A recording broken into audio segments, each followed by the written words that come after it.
350 miles from Vancouver, BC, and 250 miles from Calgary, Alberta, there's a beautiful mountain town surrounded by peaks and parkland. It's far from everything and on the way to nowhere, and that's exactly what makes it so special. Situated on the western edge of BC's Selkirk Mountains, Revelstoke is a world-renowned ski destination, full of hardcore outdoor lovers, but welcoming to all. In the summertime, the skis are swapped for hiking boots and mountain bikes, as the region boasts some of the finest trails and backcountry adventures to be found anywhere. Dramatic views, breathtaking hikes, and vibrant mountain living. This week on Epic Trails, we're exploring Revelstoke, British Columbia. I'm Eric Hansen. When I see a trail, I see more than a path from point A to point B. A good trail is the ultimate opportunity to explore, to discover new landscapes, and to challenge myself.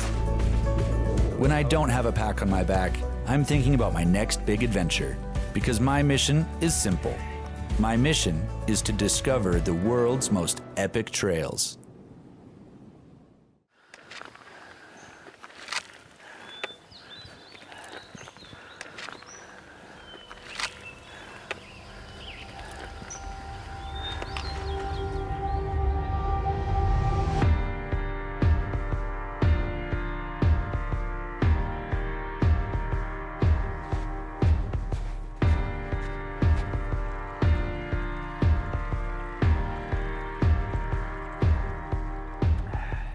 Recognized as one of the top adventure towns in the world, it's hard to argue that Revelstoke, British Columbia is a place to both revel in and get stoked about.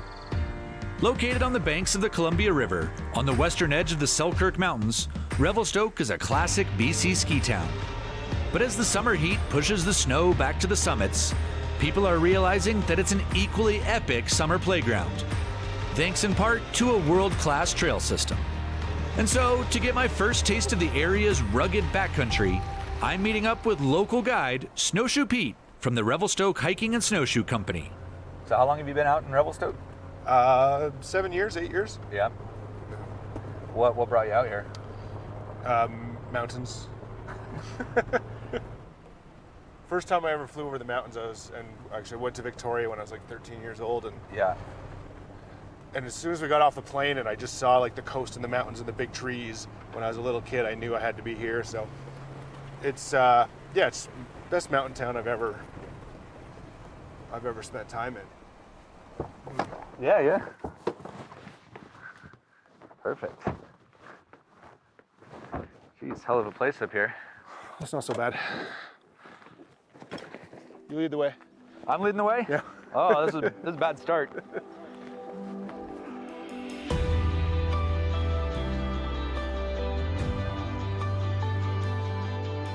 The hills are alive. La, la, la, la. Just getting started here in Revelstoke and getting out for a beautiful hike. So we've gotten to film in Banff National Park, we've gotten to film in Newfoundland, we've gotten to film in Sunshine Coast, BC, and now we're here in Revelstoke, another part of BC. Just amazing the diversity that Canada has here. Everywhere we go feels totally unique. Yeah, I think it's gonna be a pretty fun place to explore. I originally came here for the winter sports. The skiing's pretty good. Backcountry skiing, inbound skiing. But I soon realized like all year round it's great here. Our shoulder seasons are good, summer's great, the mountain biking's good, hiking's good. It's a really fun place to raise a family and spend my life. Getting vertical here. This one's maybe not like the toddler friendly route. That rock's a bit loose. Okay.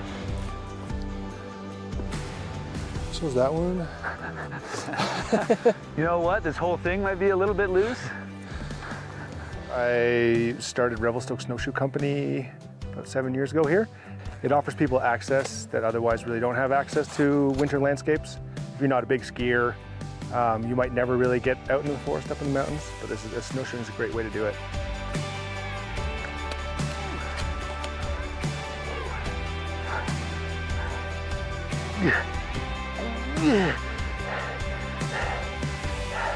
Here's a little thin up here.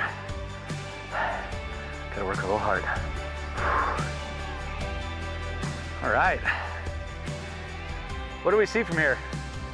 We see some mountains. Thank you. And then where's Begbie? Been hearing about Begbie. And it's there, just poking out of the clouds. That one straight ahead? Yeah. First adventure here in Revelstoke. We just climbed up to the top of this peak. We're just kind of right in the middle of everything. You see Revelstoke, the town, right here, and all of these spectacular peaks are, I mean, we're in the middle of everything here. This monster across the way, the Begbie, one of the iconic peaks of the area. Weather permitting, we're going to be having an adventure on and trying to climb. Hopefully we'll get to the very top. Anyway, it's an adventure out here. Having a good time.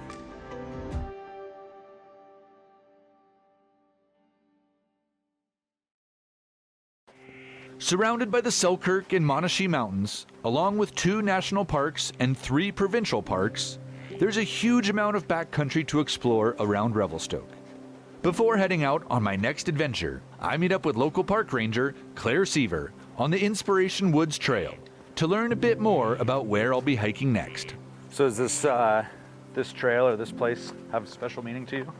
This is one of my favorite trails because it's a really great example of the interior temperate rainforest ecology. You get your big cedars and hemlocks with a few streams with the mossy rocks. So this is like an epicenter for a lot of mountaineering? Yeah, definitely the Revelstoke Mountaineering Club. They established some of the cabins on top of Mount Revelstoke. Balsam Lake Cabin was one built by them. Yeah. And the summit area attracted a lot of visitors and community members from Revelstoke at the time. Avid mountaineers, explorers. Anything else I should be watching out for here? Bears. Well, okay. Yeah, yeah, that's a big one. Uh-huh. Yeah, this is a beautiful place. A lot of really cool textures. Yeah.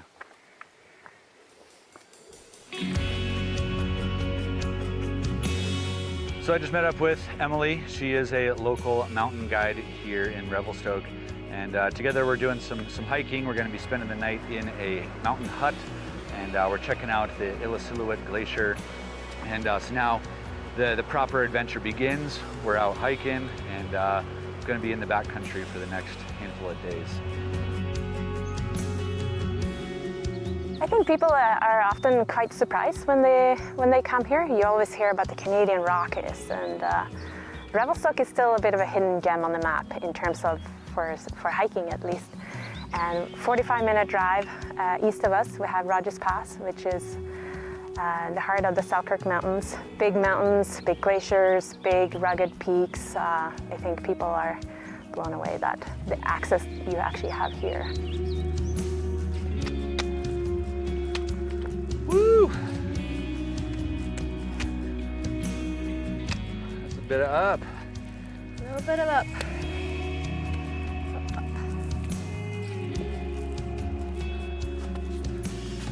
Starting to really actually see now kind of where we are as we're getting out of the trees. Yeah. So you ski on some of these peaks in the winter? Yeah, totally. Like most of these places that are popular for hiking in the summer are nice ski objectives in the winter. Yeah. Emily and I are almost at the very top. Finally made it to this last spine, this ridge, glacier crest. Able to see big glaciers over this way, spectacular glaciers over this way. And then there's our top right there. It's been a big day. A lot of vertical, as you can tell from where we started from. But man, is this just spectacular. Woo! We made it. That's a big day. Well, the mad dash is kind of on right now. We have this major storm that's looking like it's about to dump on us, so we should go. As anyone who has spent time in the mountains can tell you, the only predictable thing about mountain weather is its unpredictability. And so, eager to get off the exposed mountain ridge as the storm rolls in, we make our way down to the Wheeler Hut, one of several huts in the Glacier National Park that are used as a base for hiking, ski touring, and mountaineering. I feel like we've earned it today. Whew. All right. After a big first day in the mountains, it feels pretty nice to settle into a cozy cabin, get some food going, and rest up for another day of hiking in Glacier National Park.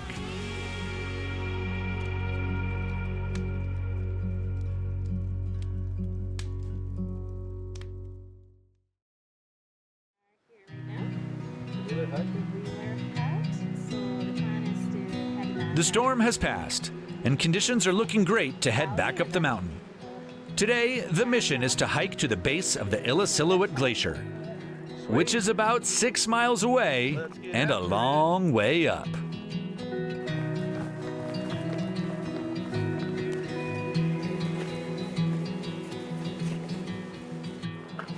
I mean, look, we're trying to get up there, roughly-ish. It's basically like a mile away in distance and like 3 miles away in vert. So, yeah, there's no easy doing things here. Come on, Canada. Yeah, this looks so impressive in here. Yeah, such a cool rock. Yeah, I'm loving it. I'm kind of freaking out. We've got these amazing atmospheric low-hanging clouds moving in. It's just starting to rain a little bit. Emily and I are basically just going up this whole time. And just now we can actually start to see what we've been aiming for. The base of the Vox Glacier right here. Look at that glacier. Wow. Well, Emily and I just made it up to the base of the glacier. Got a spectacular viewpoint. We have this amazing little spread for our lunch here. And just as we get settled in, the rain starts rolling in, the clouds are moving down the mountain. It's crazy how fast everything's changing here in the mountains. And it's cold. What happened? I was sweating so much on the way up. Whew. All right, I think we gotta get off the mountain.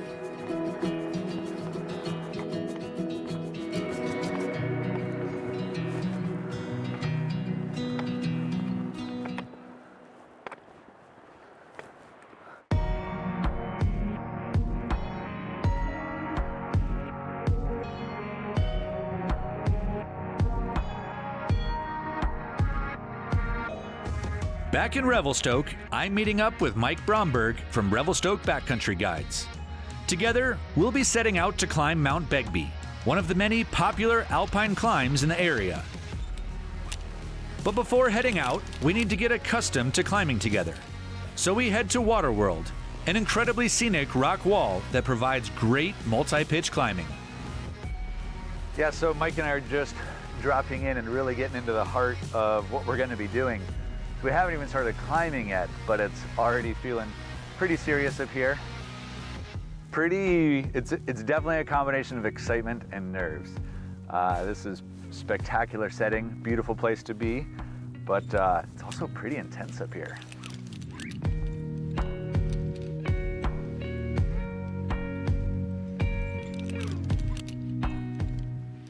A little scary, seeing Mike just dangling there in free space.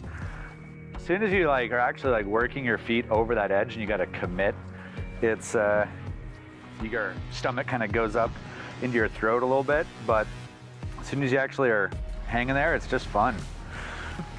Now the hard stuff begins. We gotta get out of here.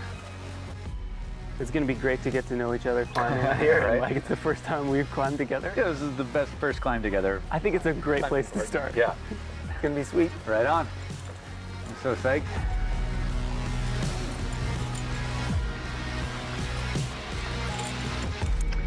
So this has been a pretty crazy, amazing experience, getting to climb here. So the first couple of routes were a little heady. I even took a fall right off the bat. I don't know, I think just a little bit nervous about climbing here, and did try to kind of a dumb move and totally peeled off the rock and fell. but actually that kind of calmed my nerves in a way. And then when I got to the top, Mike's like, hey, I think it's your turn to lead. And I was a little nervous about that, but at the same time, I wanted to give myself a challenge. And if he was feeling like he trusted me, then I wanted to jump at it. There you go. Nice. Woo! Yeah, right on. Hell yeah. Oh, sweet. Next up, Begbie. Oh, that was great. Mike and I have just set off from the trailhead for Begbie, and we got this nice, steady incline pace going up. Apparently this is basically the steepest hike you can do in Revelstoke. Can't wait to get up and camp on the mountain, and hopefully, weather permitting, we'll get the summit. So you know about this stuff, right? This is called Devil's Club. So this stuff is vicious. First Nations in the area use this as a medicinal plant, and actually you basically strip the bark off and then kind of distill it as a tincture. Really? Yeah, so it's like heavily guarded, but quite medicinal. It's so pretty in here. Oh yeah. I love the feeling of getting out of the valley like this, and we're starting to just break out of the trees. Oh yeah? Looking across. Yeah, it's opening up just a little bit more. Looks even better up close. Man, it feels good up here, doesn't it? Oh yeah. So good. Worth it coming up this high. Yeah. Mike and I just pulled in to camp. This is a spectacular spot. Super excited to be right here. Looks like the snow probably only just cleared out from this camp spot just a few days ago. So it's opening up, everything's thawing.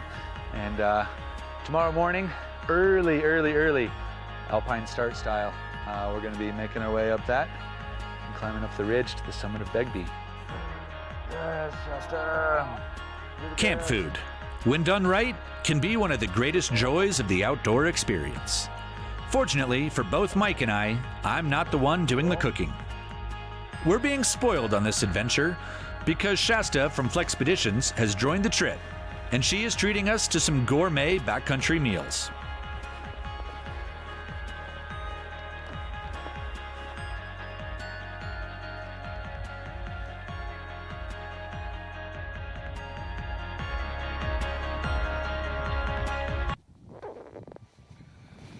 Slept out last night.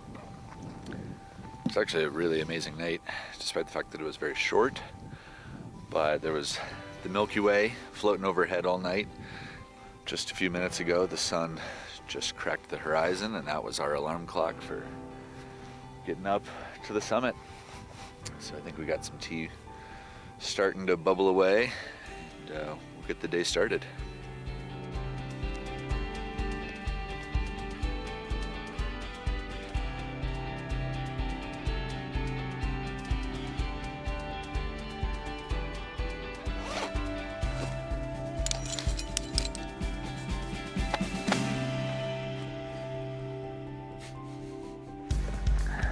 So you can just kind of let the rope pan out, and the way that I like to see it moving across the snow is that it's just like kind of Just a little bit of barely slack. touching, yeah. Yep, Just okay. barely touching.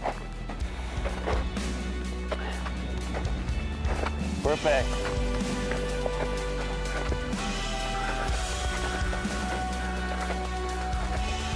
Now's where it really gets exciting. Oh yeah, it's like a line in the sky. Man. Mountaineering is serious business. And even though Begbie is not one of the world's most challenging climbs, it still poses very real risks. And I'm thankful to be able to lean on Mike's experience. His skills and leadership allow me to push through my comfort zone as we navigate the more technical and exposed sections. It's been a remarkable climb and an ideal way to conclude an unforgettable mountain adventure in Revelstoke. Woo! Well, this feels good. Oh yeah, nailed it. Nice That work, was Mike. awesome, man. So I'm here with my Canadian brother here on Canada Day, and we thought it'd be fitting that in order to celebrate, we would claim Mount Begbie for Canada. Ah, damn it. There we go. Do you need to plant the flag, or is it okay that? I think it's okay. As an American, do you can give me permission? I do. I can designate you. Awesome. One of the best kept secrets of the Caribbean, Dominica is an island nation that sits between Martinique and Guadeloupe. A true tropical paradise, Dominica is commonly referred to as the Nature Island because of its vibrant landscapes and varied flora and fauna. Like many of the neighboring islands, Dominica boasts stunningly beautiful beaches and lush rainforests. But for outdoor adventure lovers, the predominantly English-speaking nation also features mountainous terrain, a rich culture, and the Caribbean's first long-distance walking trail. Dramatic canyons, boiling lakes, and deep blue adventures. This week on Epic Trails, we're discovering the magical island of Dominica. I'm Eric Hansen. When I see a trail, I see more than a path from point A to point B. A good trail is the ultimate opportunity to explore, to discover new landscapes, and to challenge myself. When I don't have a pack on my back, I'm thinking about my next big adventure, because my mission is simple. My mission is to discover the world's most epic trails. 16 miles wide and 29 miles long, Dominica is about the same size as New York City. But that's about where the similarities end. Lush rainforests, gorgeous beaches, and a super relaxed island pace of life is what Dominica is all about. It's the kind of place where you could entertain yourself for hours with a few coconuts. Dominica has many spectacular beaches, and according to locals, Badabu Beach is one of the best. Here, my biggest concerns are how to get at the coconut water and which palm trees to use for my hammock. I'm proud to say that I've conquered both of these challenges, and now I'm ready for the adventures ahead.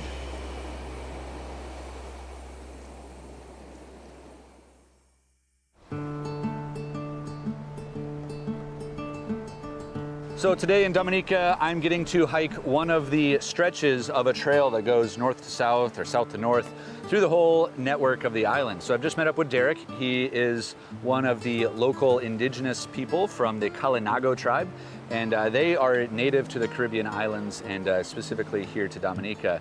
As you can see behind me, it's pretty spectacular. I'm just gobsmacked by the beauty here. So onward we must press. Let's go. So we're walking through Kalinago territory. Yeah, we're just about on the fringes of the boundaries of the Kalinago territory. Okay. So this is your home trail. Yeah, the home trail. All right. Here, in terms of the recognition by the British system from 1903, the establishment of the Kalinagos, although we had some years before that. Yeah. And we've tried to live here off the land and continue most of our traditional way of living. What is this? I'll give you the official name, English name, turmeric. Turmeric? Yes, help for food coloring. Really? Dye for some of the basketry work we do. I've heard about some of the basket making. Yeah. This is used as a dye and... A dye, yeah. It's one of the economic activities that accounts for almost 60% of the earnings of the Kalinago people. Really? Basket is very important. So yeah, here we have a... What are you getting? A small plot of La Ruma. La Ruma? That was the main reed for making the baskets. Really? So I'm going to show you the start. So, oh wow. Be careful because it can cut. Really? The edges sharp. Oh. Just come down gradually. That is so smart. I want to see these baskets. You'll have a chance to see. Yeah. We're getting close. All right. At 115 miles long, the Waitukabuli National Trail is the Caribbean's first long-distance walking trail.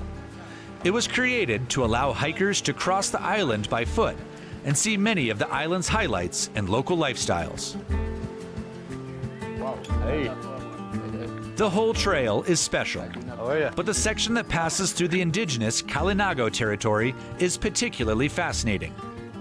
Here, you get to experience the local culture and see the incredible basket weaving skill, the tradition that they brought to Dominica over 1,000 years ago. Okay, very good. 25, 35. Thank you, yeah. Getting to hike here today on the Waitukabuli trek was really amazing. Getting to hike with Derek was truly an honor, and we got to do some really cool sections through the Kalinago territory. I got to see some of the traditional artisanship that happens here, and it was just really neat and endearing and fun to get to experience that. So this was a really cool day here in Dominica, and I think that there's going to be some more amazing, beautiful days to come.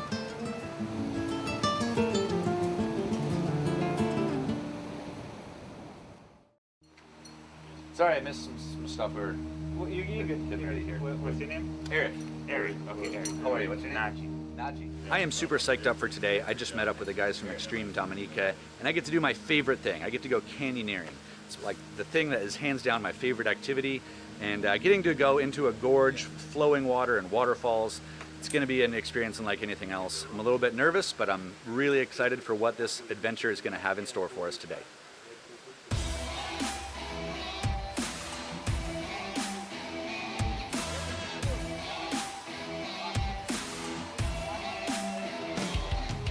We actually started canyoning before we knew we were canyoning. So as kids, we used to go down the river, jump down in the pools, and climb back up. There's not many places in the world that you could actually do canyoning in fresh water like we have. The water is very clean. There's no parasites. There's nothing poisonous on this island. Most of the canyons are easy to get in and easy to get out. So many canyons, they are different levels. You go from beginners, intermediate to advanced. Canyoning is for almost everybody. Yeah, if you're, whether you could swim or not, afraid of heights or not, it doesn't matter. As long as you're brave and you're willing to give it a try, you're good. It is so insanely beautiful. I'm loving it. The light is amazing. This canyon is gorgeous.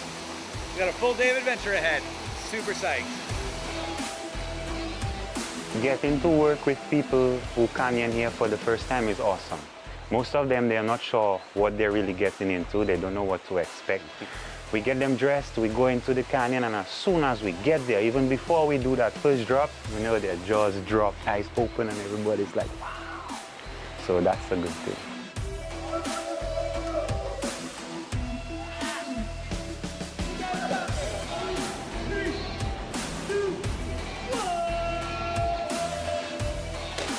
Definitely a little bit of a heart-pounding adventure here for the day. Feeling like you just gotta let go. Just trust that there's gonna be deep water down below you. Man, that was a thrill. Woo! So we have some drizzle coming in right now, but I think by the time the heavy shower gets here, we should be out by then.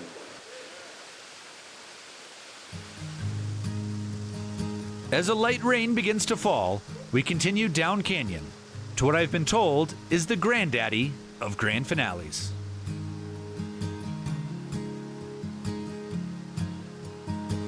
So the guys and I have just made it to exit right here. So we're gonna carry on through another really narrow part of the canyon, and it's got the big finish at the end. So we're gonna be wrapping down a mega waterfall, Trafalgar Falls, which is over 200 feet tall. We get all sorts of different people. People who are very comfortable with heights, people who are very nervous with heights. The first one is always a bit tricky, you know, leaning back into the rope for the first time. That's a bit tricky, but as soon as they done that, you know, we start talking a little, they get a bit more comfy with us, they're good. They just listen, they go slow, and they enjoy it. Canyoning is, that's my life. You know, that's my life. I have, you know, invested a lot of time in it. And I love the nature, I love the water, and I love, you know, it's like completely different. You know, and we love it. We do it with a passion, with that, you know, we just can't stop. It's in our blood. Can't stop. Just rappelled down Trafalgar Falls, and that was one of the most insane experiences of my life. It was so cool. The water's just pounding down upon you as you're coming down, and you just gotta go with it and let gravity do its work. And that was a hell of a good time. Thank you so much. It was a pleasure. That was.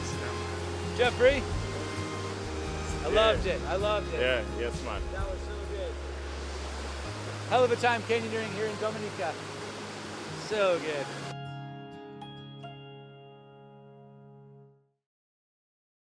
The rain is likely to be prolonged for the rest of the day. Doubtful, they don't like the weather, it's not good for filming anyway. Exactly, so I think we should get out of there. Okay, all right, no problems. Thanks, Don. I can't help being a little disappointed that the heavy rains have washed away our hiking plans. Fortunately, my guide Michael got word from a local whose nonprofit protects, monitors, and rescues sea turtles. And right now, a nest of leatherback sea turtles is hatching at the beach. Because Mother Nature don't care if it's pouring rain. An endangered species, leatherbacks make their nest about a meter under the sand. Upon hatching, about 10% die before ever reaching the surface. And so, we're happy to give them a helping hand in hope that one day these turtles will come back to nest. Good luck, live a good life, and come back. That was a really strange experience. You see, there's a fair bit of depth involved with that. You get to see 9 or so of the turtles that wouldn't have made it, going out and making their way to the sea, and hopefully being a part of future generations and repopulating, bringing the population levels up. That was pretty cool. Goodbye, little guys. Bon voyage.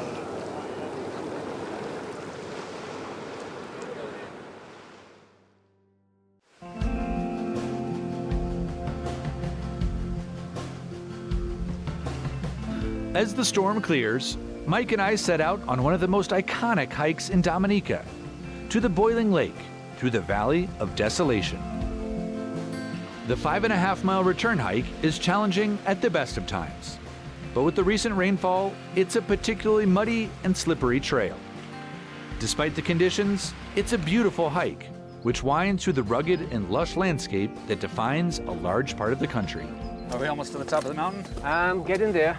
Yeah. I think another 5 or so minutes. Possibly one last ascent after this one, and then we should be up the top to Mont Nichols. Big steps. Yeah. This is okay here? I'm not gonna like fall into a chasm of boiling water Maybe not. Let's hope not. below the surface. Dum dum dum dum dum dum. I hope not. Dum dum dum dum dum dum. Yeah, you'll be all right. Maybe. You'll pull me out if I fall in. I will. Oh, thanks, Michael.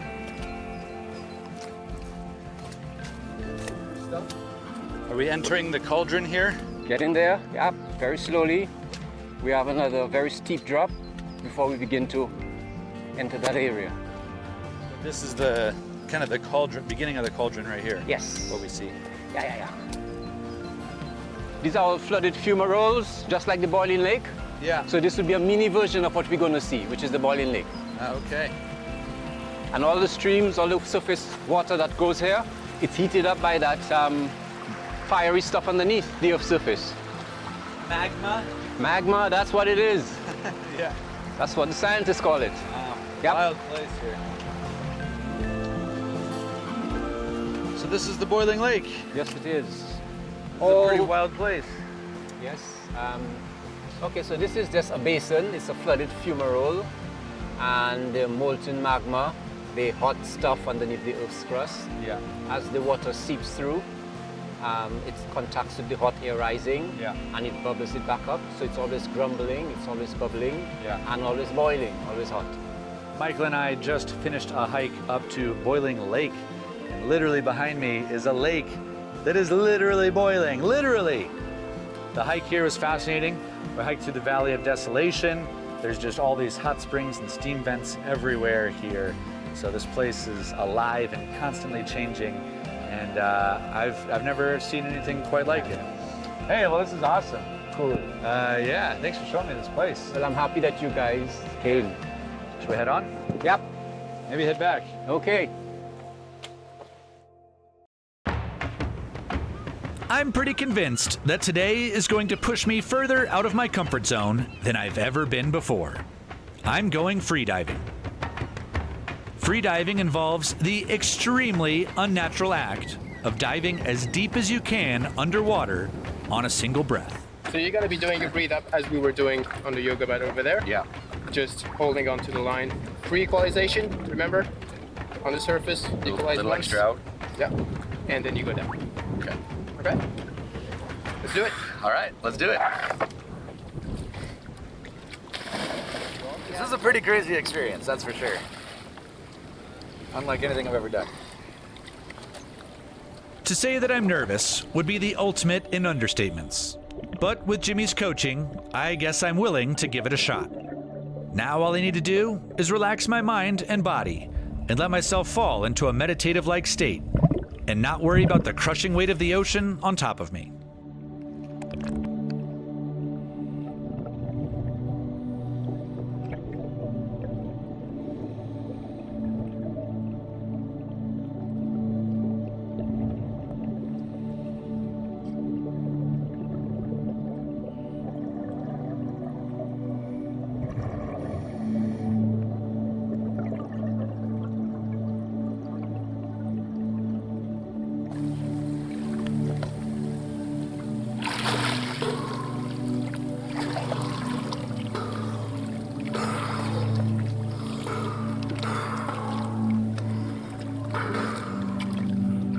Yeah, buddy! Nice. Woo.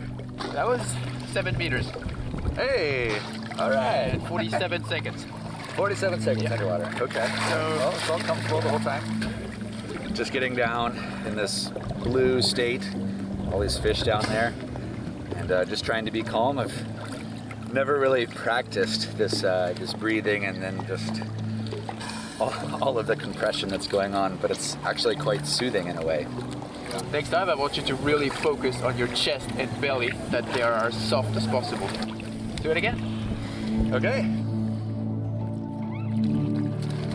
When we teach freediving, it's more about being at ease in the water and being comfortable and exploring a new environment that we usually only see with scuba diving or on movies. Here you can just grab a pair of fins, a mask, and you can go down, you're comfortable, you're relaxed, and you kind of make one with water. It's not a sport, it's more of a discipline, and it's kind of more like yoga and meditation. And the more you manage to find a kind of quiet place in your head and just focus your thoughts, the dive will be nice.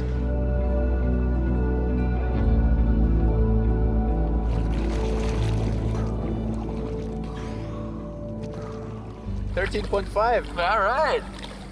1 minute 10. Yeah. That was great, man. How did it feel? Felt good. Yeah, actually. I felt more calm that time than the previous time. Yeah. With each dive, I gain a greater sense of ease and comfort in the water, and a deeper appreciation for how freediving is more like meditation than anything else. Freediving is not about muscling through to an athletic achievement. It's about reaching a Zen-like state of mind and submitting oneself to the eternal blue of the ocean.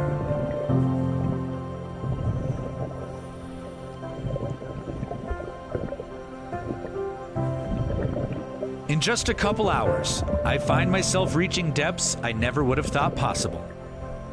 But the most surprising thing is how calm I feel through all of it.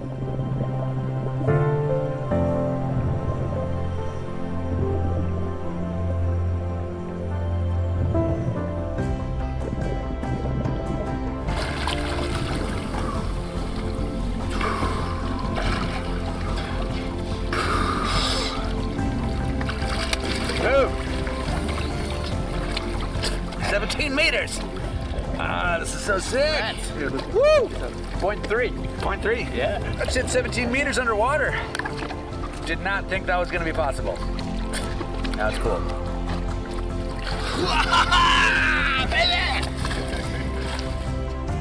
Here, on this jewel in the Caribbean, I learned to tap into something deep within myself overcoming fear, and unlocking something I never knew was there. I can't think of a more epic experience to finish off this remarkable trip to Dominica.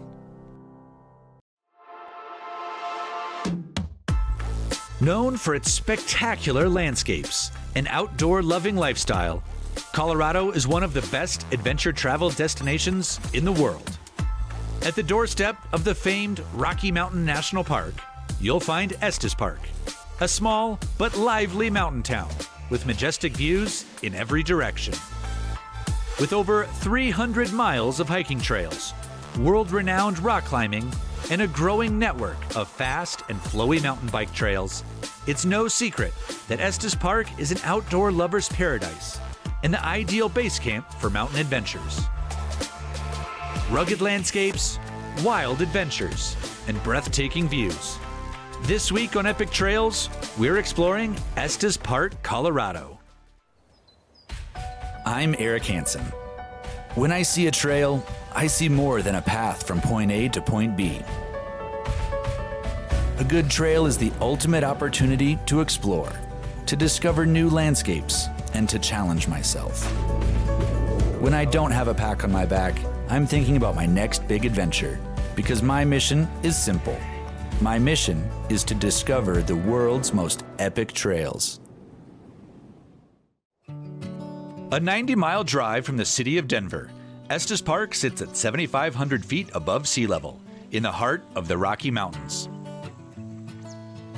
A classic Colorado mountain town, Estes Parc is an outdoor playground where fresh lakes, clear streams, and wildlife can be found wherever you look. It's no surprise that the town is the base camp for one of the country's most prized treasures, Rocky Mountain National Park. Got an early morning here in Rocky Mountain National Park. We are at one of the high points. It's all tundra out here. Sun's just come up. It's spectacular. Man, it's actually my first time in Rocky Mountain National Park. Never been here before, despite the fact that I was born not very far away in Denver, Colorado. And so it feels good to return to my homeland and get up into this beautiful national park. I didn't actually realize that it's one of the most visited. It's about 3 or 4 on the list of top 5 most visited national parks. So it feels beautiful to be out here before the crowds. It's pristine, it's super quiet, and man, it's just gorgeous. Can't ask for a better day here in Rocky Mountain National Park. It's also really high elevation. I've only been walking for like a quarter mile and I'm just like drinking air as best I can because it's so thin. Oh, but man, it's spectacular up here. I can't think of a better way to get acclimatized than with a sunset hike through one of the country's most beautiful national parks. But as my first day comes to an end, I'm already getting excited for a new type of adventure tomorrow.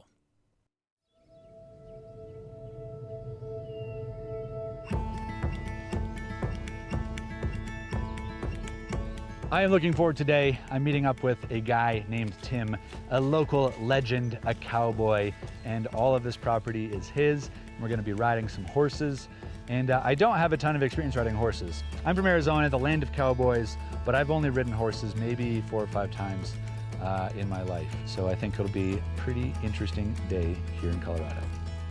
How about that view, huh? Oh, wow. This meadow, that's fantastic. So which mountains are these? That's Twin Sisters. Twin Sisters. That's it. You got yourself a nice view. Hey, you're not allowed to eat yet. Yeah, don't let them eat. They're not hungry.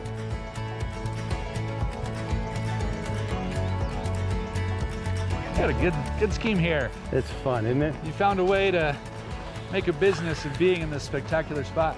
How many days can you pull this off? That's my motto. I figure I've probably got about 65,000 miles in the saddle so far.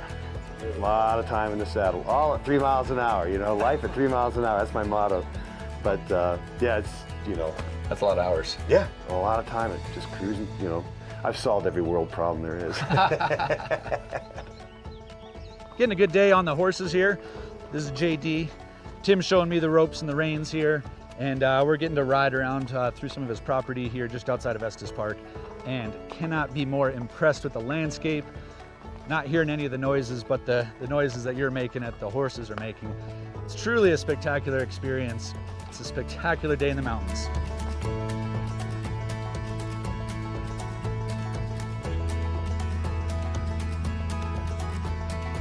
Hey, we're back. When you're tying a horse up somewhere, you don't want to tie low where they can step over the lead rope, then they pull back and then they get themselves in a wreck. Oh yeah? So you always tie above the eye. So up here, come underneath, turn back to what you're tying to, make the X, and a loop through a loop. You can easily tell the difference between the cowboy and the city slicker. And while I may not be quite ready to lead a cattle drive, I can definitely appreciate the cowboy life. And as I sit around the campfire, listening to Tim's tales from the trails, it's obvious that we both share very similar reasons to spend as much time as we can in the outdoors.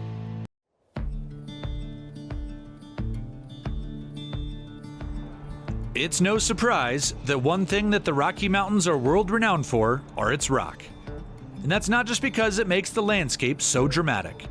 For rock climbers, rock doesn't get much better than this, which is why climbers flock here from all corners of the world.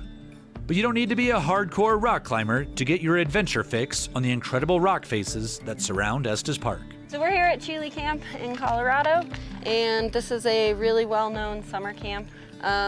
And we are headed up to the DeVille Rocks. So right above us, the portion we're gonna be on is on Chile's private property. Okay. And then the National Forest boundary runs right through one of the features that we're gonna be next to. Awesome. So, well, yeah. Should we get after it? Yeah, let's hike up. Just met up with a couple of guides from KMAC, and we are gonna be going up eventually. There is, you see that dangling off the cliff up there? That's literally where I'm going to be spending the night with these two guides. And today we're going to be doing a via ferrata and then capping it off with a night on the portable ledge. So it's going to be a unique evening for sure, a full day of adventure and a hell of a lot of fun. Pretty sweet. Looks like a candy shop for climbers.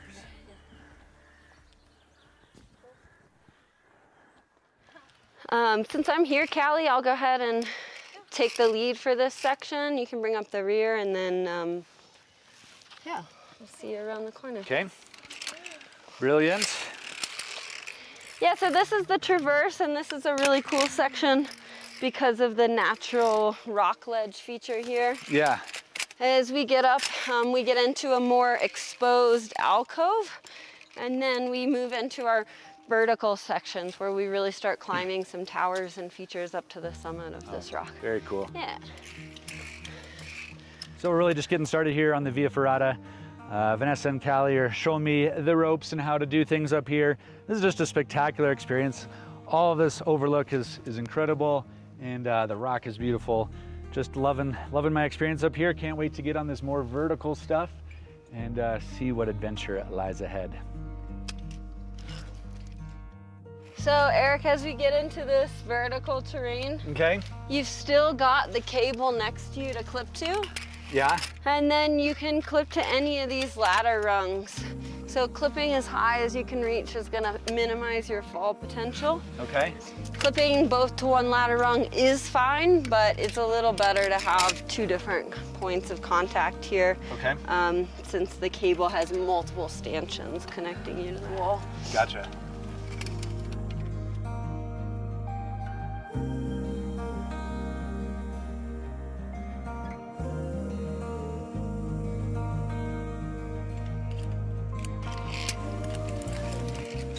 Nice. Yeah.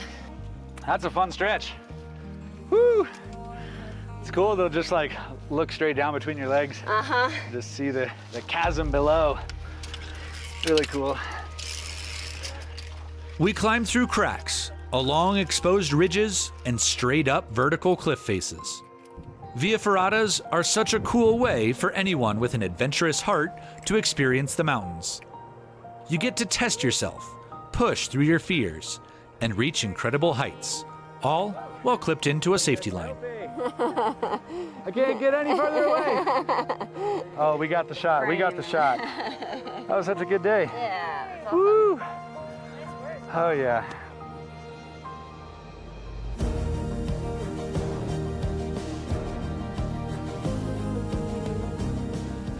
Callie and Vanessa are being a little too kind. They are currently hanging off the edge of a cliff and setting up my bed for the night. So that's where we'll all be, all three of us down. We'll have 2 portaledges that we'll be hanging out on, cooking dinner on, spending the night on, sleeping, all of the things. If we have to go to the bathroom, we're gonna have to deal with it the climber way. And it's gonna be a lot of fun. Be a perfect place to hang out, watch the galaxy pass overhead, and just a really unique place to be.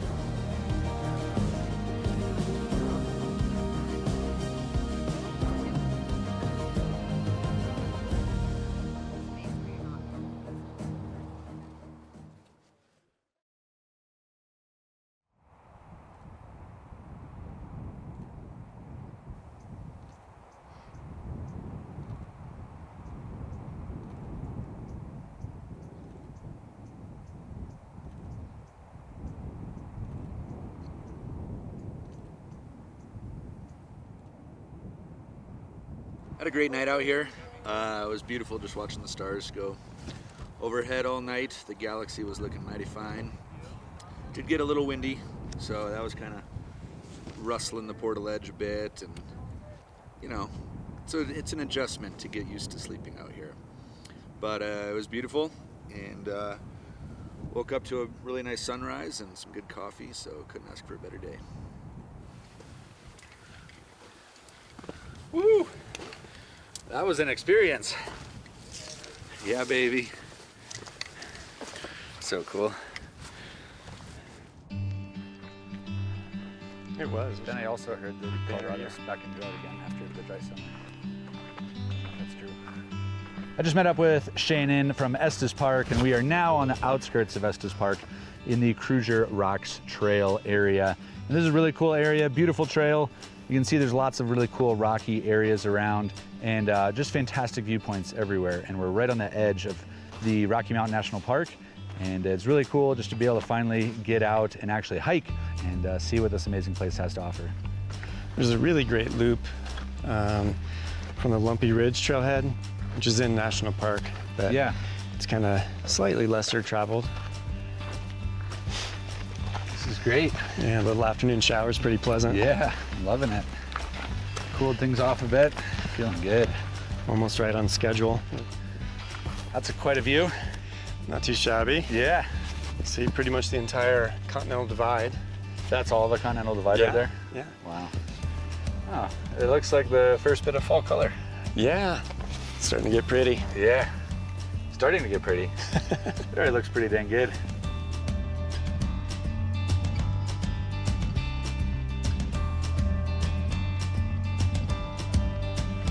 Nice little scramble to the summit. Yeah.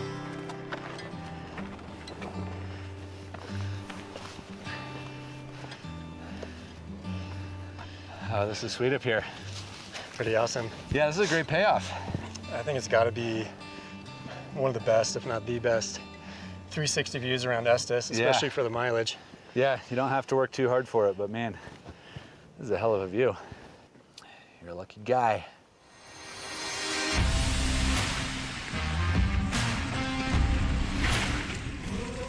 I woke up on a portaledge on the side of a cliff this morning and had a great night staring at the stars from a really unique vantage point. And now I've come to meet up with Corey, who's got some mountain bikes for us and is taking us on some of his favorite trails around Estes Park. We're at Hermit Park, open space, just outside of Estes Park, Colorado. One of the things that I love about this particular trail system is the fact that it is a good blue-black trail system that has a lot of kind of unique granite features that offer a lot of playful opportunities for more skilled riders, but the riding is such that really it's approachable for anyone of any skill level. This section of trail actually features basically everything that you're going to run into everywhere else on the trail. So it's kind of a nice like taster. Yeah. Yeah. Getting to watch and be part of trail development here in Estes Park, like Hermit, some of the stuff in Pearson, it's been kind of a dream come true for me to have, you know, mountain biking in one of my favorite places.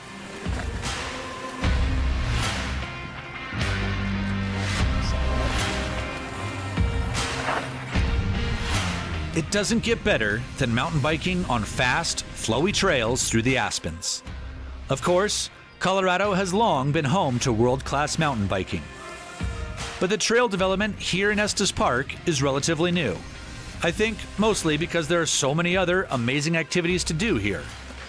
But the trail system is growing quickly, and with all the incredible terrain they have here, I'm sure it won't be long before Estes Park is one of Colorado's premier mountain biking destinations.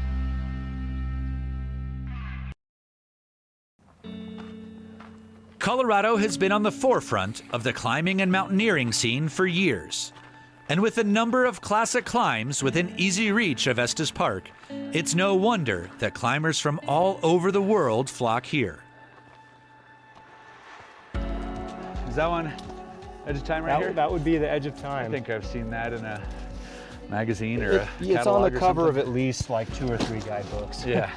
You know, it's just super photogenic because you got Long's Peak and Mount Meeker. That is right behind it. Really photogenic.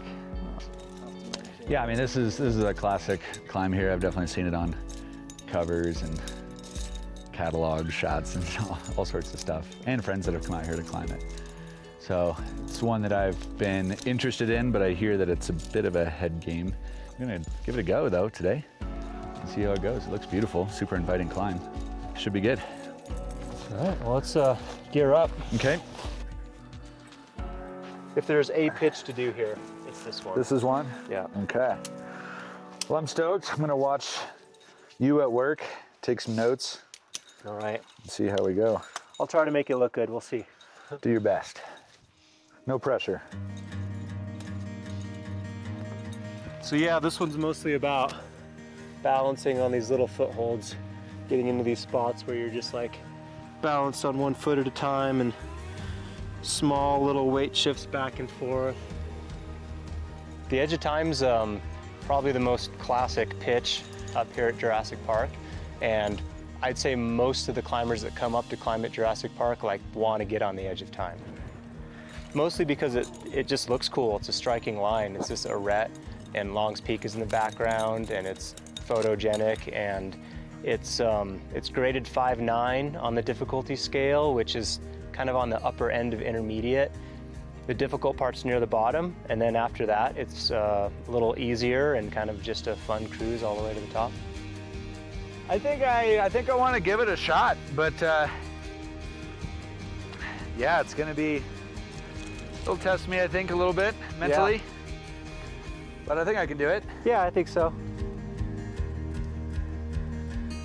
Nice. Cool. You cruised it. Made it look Thanks easy. for the belay. Yeah, you're welcome. So Buster and I are getting a good session in here at the crag of Jurassic Park, and now I'm gonna give it my best shot at lead climbing it. So it is definitely kind of a head game, but also at the same time I wanna push myself and wanna see what I can do. He thinks I can maybe do it. So yeah, we're gonna give it a go, see how it goes. Should be fun. You know, we don't have anything super famous here like, you know, Yosemite Valley has El Capitan and things like that, but there's enough climbing around here that someone who really likes rock climbing can get out almost every day all year. A little higher. Like in there, yeah, in through there, yep. Uh-huh. Definitely cannot see that. No, you want those holds to be better so much. They're just not. Awesome. Woo, nice. That was some work. Yeah. Hell yeah.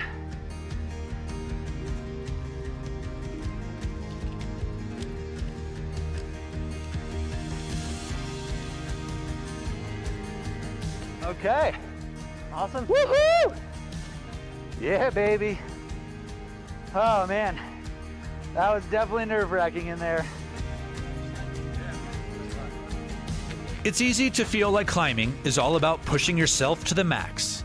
But at its heart, Climbing is about the pure enjoyment of being outside, with good company and just having fun.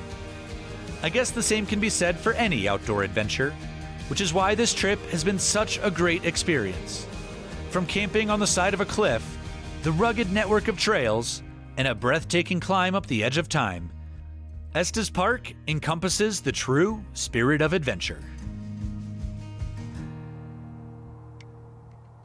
3 times the size of Texas and the largest province in Canada, Quebec is a big place. It's also blessed with unbelievably wild and varied wilderness, which means there's endless opportunities for outdoor adventure. Here, you'll find the stunning maritime regions of Quebec and the eastern townships. Rich in history and full of dramatic landscapes, the maritime regions of Quebec represent some of the most striking but overlooked destinations in the province. Equally picturesque are the small villages, rolling hills, and vibrant culture of the eastern townships. Breathtaking coastlines, enchanted night hikes, and staggering fall colors. This week on Epic Trails, we're exploring the maritime regions of Quebec and the eastern townships. I'm Eric Hansen. When I see a trail, I see more than a path from point A to point B. A good trail is the ultimate opportunity to explore, to discover new landscapes, and to challenge myself. When I don't have a pack on my back, I'm thinking about my next big adventure, because my mission is simple. My mission is to discover the world's most epic trails. As the hot summer days give way to cooler fall temperatures, I start my journey into the wild and wonderful Northland known as Quebec. To get things rolling, I'm heading to a very special place in the maritime regions called Gaspèsie, a massive and rugged peninsula surrounded by the Gulf of the St. Lawrence. Gaspèsie features a dramatic coastline where the mountains and rivers meet the sea. It's a place that's well known for its charming small towns, rugged wilderness, and for being the northern end of the world-famous Appalachian Trail.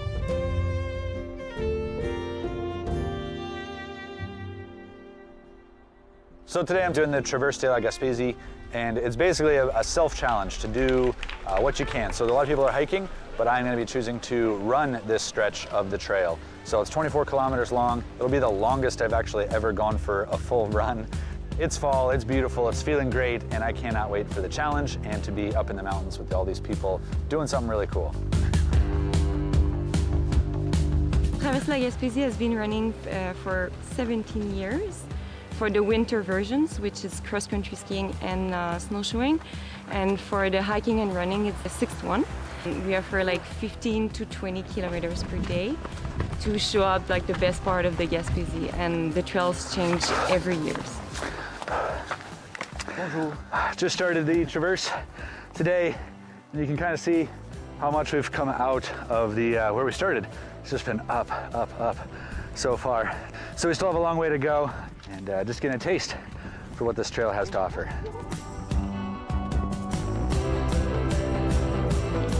We've made it 10 kilometers so far, 6 miles. Feeling pretty good. One of the cool things about this Traverse challenge is that it's really about choosing a personal challenge to overcome. This isn't a race. We're not racing against each other, trying to come in first, although I'm trying to come in first. It's about picking something that's hard for you and working towards it. Having just run up and down Mont Jacques Cartier, the second tallest mountain in Quebec, I'm happy to encounter a welcoming committee. A crew of women whose mission is to keep runners like me warm and fueled along the way. So I just finished 17 kilometers of the run. It was up and over the big mountains that we're just seeing here in the background. It was fantastic, it was awesome. It was challenging. The terrain is really difficult, very rocky, not very smooth for running, but I gotta still run 7 kilometers more. My favorite part. I think everyone is really like connecting with people and nature. And when they come back, they're super exciting. They're counting like their day, and they're just having an amazing time for the week. And for me, it's the best part. It's unique. You cannot find anything like the Traversée de la Gaspésie anywhere. Although the last 7 kilometers are beautiful and almost all downhill, the run is definitely taking a toll on my body. But it's hard to complain when the cameraman is matching me step for step. I'm looking forward to a cold beer and a warm bed. But even more so, I'm excited to see more of this beautiful place.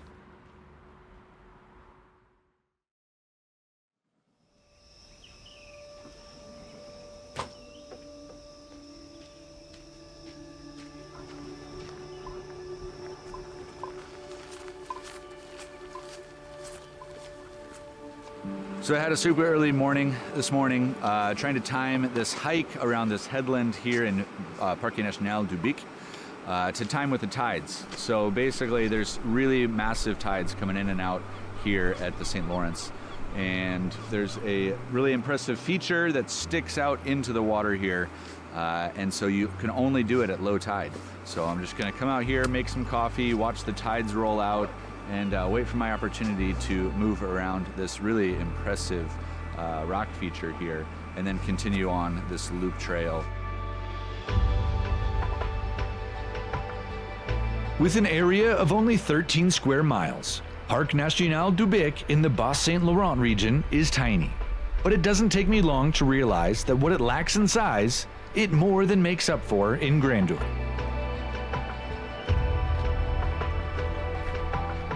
I'm exploring the Tour du Cap à l'Orignal Trail, an unmarked trail less than 4 miles long, but it juts out into the St. Lawrence River, and at low tide, you can explore the gnarly old bones of Mother Earth. It's a strange and haunting beauty here, like hiking on ancient dragon scales. The short hike along the coast of Parc National du Bic feels like an appetizer, and I'm hungry to see more. Since there's still lots of day left, I'm keen to get a different perspective of the rugged coastline. And so, I'm heading to Aventure Archipel. I just met up with Olivier, and together we're gonna go do some sea kayaking here. We're in the Bay of Bic National Park, and it's a little breezy, slash just straight up windy today. So that might present some challenges out on the water. It might be real choppy, it's probably gonna be pretty cold. But it's a beautiful place out here, so I'm excited to get on the water and see what adventure lies ahead. So what's the objective? Where should we go today? I think we'll go to the north side of the enraged cap because it's pretty nice because it's a protected area. Okay. And we cannot walk on it, we cannot stay on it. So the only way to go see the north face is by the sea. By kayak. I don't have a lot of experience in kayaks, and today's conditions are pretty challenging. But there's no doubting the fact that sea kayaking is one of the best ways to explore a coastline. And so, I'm happy to push myself. The scenery is stunning and invigorating, so Olivier and I paddle on despite the growing winds. We hug the shore to stay in the most protected water. This wind is pretty full on today. Have you been out here when it's really choppy? Oh yes. Even more than this? Yeah, like maybe 10 knots more than this. Really? It was like 30 knots the most I've done. 30 knots? Yeah, we were two though. And like at the second we stopped paddling, we were going backwards. Olivier makes paddling in these conditions seem effortless, and I'm enjoying the beautiful landscape so much that I don't want to stop. But as we round a final bend, the wind finally becomes too much for my skills. No, Should we head back? Yeah, we'll just turn around. Yeah, these winds are pretty strong. Yeah, but you'll see when we have them in the back, it will be a little more fun. A little more pleasant? It's more technical, but it's less physic. Uh-oh, more technical. Well, you might have to show me how to do it. how to ride these waves. We'll start to rise. Yeah. That's the time when you want to straddle as hard as you can? As strong as you can. Okay.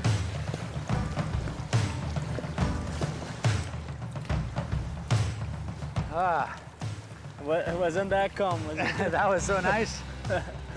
Oh man, it's nice and calm back here. Different world again. Perfect. Just like a professional. Good job. That was awesome. Yeah, that was Thank nice. you so much for that. That was a wonderful day. As is always the case, my time in Parc National du Bec has ended too soon. Even though it's a small park, I'm looking forward to returning and exploring some more. Until that time, I think I'll practice up on my sea kayaking.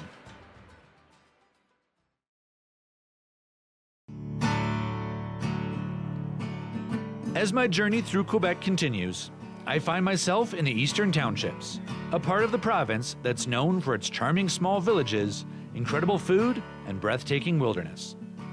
With 4 national parks in the region, it's a place that prides itself on maintaining a strong connection with the outdoors, while at the same time providing all the benefits of an urban environment.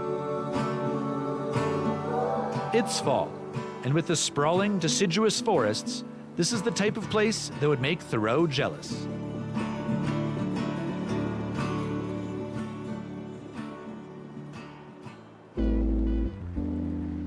Although I could easily melt into the peaceful and transcendent beauty here, I feel like injecting a little adrenaline into my day.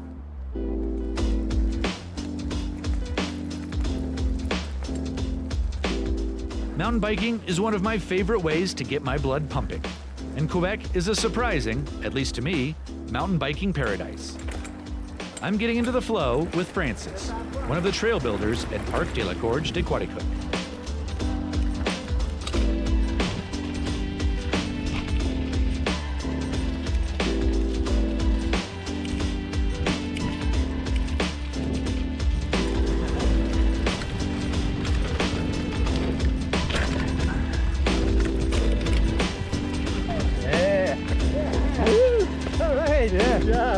That was cool.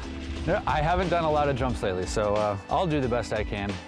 And if I eat it, I eat it, I guess. Hopefully, fingers crossed, it all goes well. All right, after you. All right. Après vous.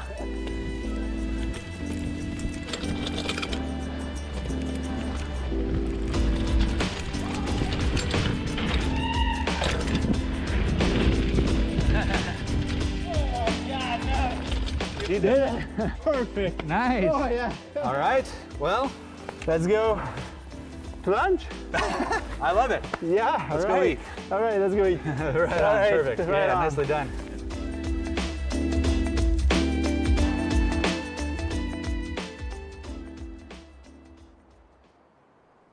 Mont Mégantic.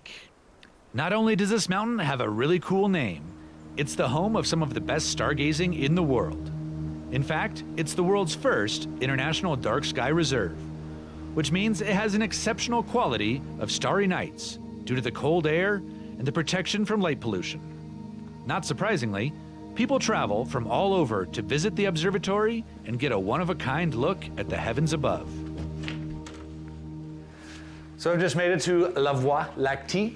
It's a cabin that's basically right at the base of a couple of observatories here on Mount Mégantic, which is one of the best stargazing spots anywhere around.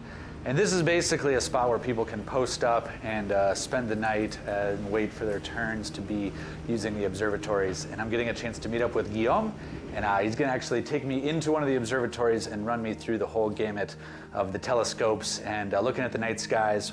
We're gonna have a big moon to look at, and I just can't wait to get that dark sky action and see what we got here.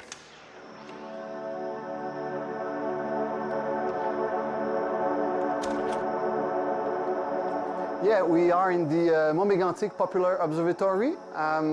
We have with us a 24 inches telescope. So it's a very large telescope that could be used for science, but the Popular Observatory is for the people. So we can see Saturn. This is awesome. I've never seen that before. Yeah, you can see, of course, the rings. Yeah. So that ring is, in fact, billions of particles of ice, water ice, around the planet. Yeah. That's why they're so reflective. So I'm just getting my first glimpse at a few cool stargazing opportunities here. So Guillaume has just turned this onto Saturn, and I got my first look at that. And it's crazy. You can literally just like see the rings around Saturn. I know that that's something we all have heard about, but just to like literally physically see it is really wild. And now we're gonna start looking at the moon. That is wild. Wow, that looks so cool.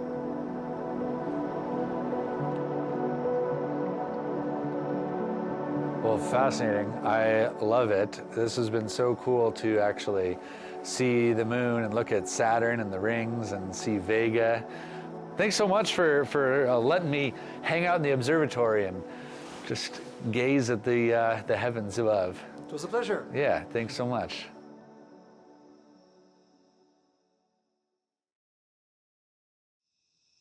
Although my travels are typically geared towards exploring the world's top hiking and backpacking trails, there are some trails that are epic for very different reasons.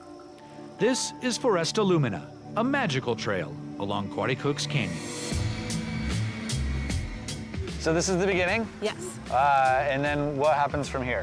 From here, we'd go directly into the pathway. Yeah. And you will see we'll just go in the Garden of Wish. So this is where you have to make a wish. And Okay. The fairies, if you are good, will make your wish come true. Have I been good? Yeah, Okay. I'm sure you will be good. So you take your rock, Okay. make a wish, and you keep your rock with you. And at the end of the pathway, you just put your rock, and your wish will come true.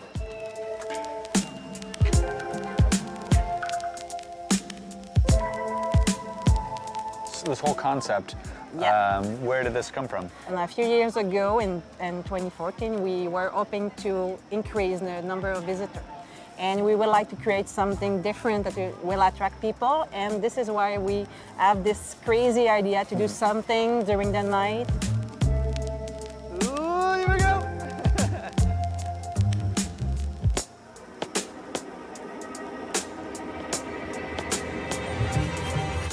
Yeah, it's a little scary. Yeah. I might not be able to sleep tonight. Every light that you see on the rock is wish that they came true. Yeah. And if you want your wish to come true, you just have to take your rock and put it on any instruction that you like. Okay. Perfect. And it will happen. Perfect.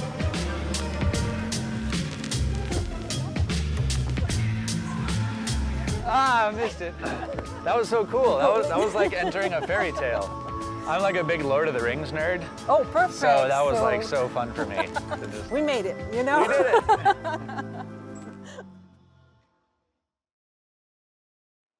As my time in the Eastern Townships nears its end, I'm looking forward to getting my boots dirty on one of the countless trails in the area. Aside from the beautiful fall colors, today's hike is particularly exciting because apparently the top is just as magical in its own way. So what's the name of the park here? We're called the Parc d'Environnement Naturel de Sutton. We call it PENS for short, or Parc Sutton, Park Sutton. Yeah. I can probably pronounce Park Sutton. Yeah. So this is where we can choose to either go straight up to Round Top, or Okay. if we want to go up to Round Top and stop on the lake, or at the lake on the way, we'd go up this way. What do you recommend? Either or, but we had talked about going up through the lake because it might be quieter at this time, so I'd say we start with the lake. Sounds good. Yeah. I'll follow you.